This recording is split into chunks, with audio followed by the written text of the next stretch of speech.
Welcome to the module on social mobility and jobs. I'll lead off with a parable.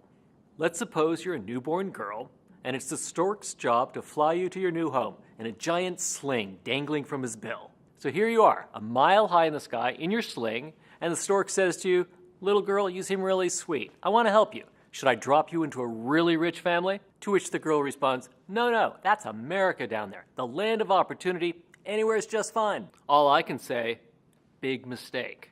The little girl clearly hasn't been reading the latest social science, because we now know that it does matter a lot where the stork drops you. If the little girl wants a decent job and income, and who doesn't, the simple fact of the matter is that her odds of securing these are much improved if the stork drops her into a well-off home. The purpose of this module is to elaborate on that claim by providing the best available evidence on it. We'll introduce you to the first comprehensive analyses of mobility using tax records, to sophisticated models of mobility, and to the best evidence available on what brings about mobility. It will suffice to provide a relatively short introduction here because most of the material that you need to know for this module has already been covered in the two education modules. The OED triangle, for example, is all about mobility. It represents the extent to which your origins affect your destinations either directly or indirectly via the amount and type of schooling that you receive.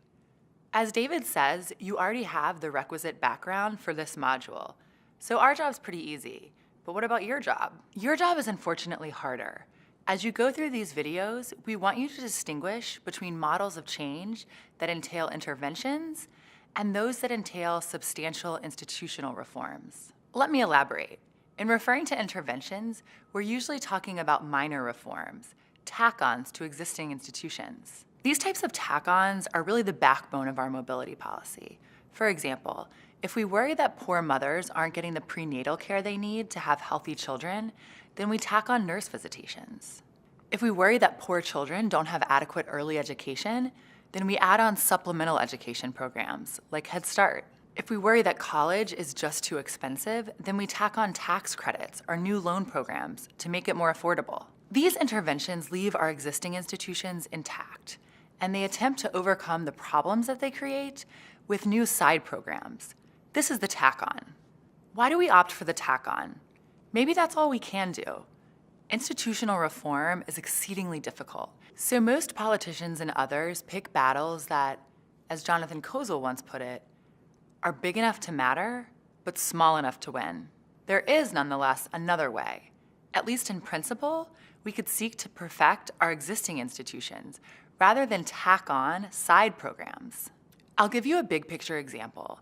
Some of the videos refer to the real difficulty of trying to equalize opportunity when there's just so much poverty. A concern that might lead one to just grab the devil by the horns and attempt to reduce poverty itself.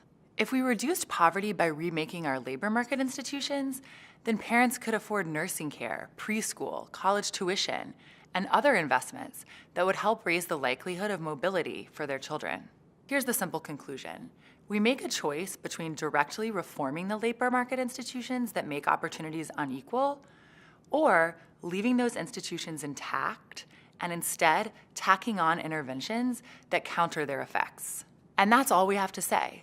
As you watch the videos by Raj Chetty, Mark Granovetter, Jacob Hacker, and Harry Holzer, it's worth considering what types of major institutional reform or smaller interventions they discuss and imply. Good luck and happy viewing.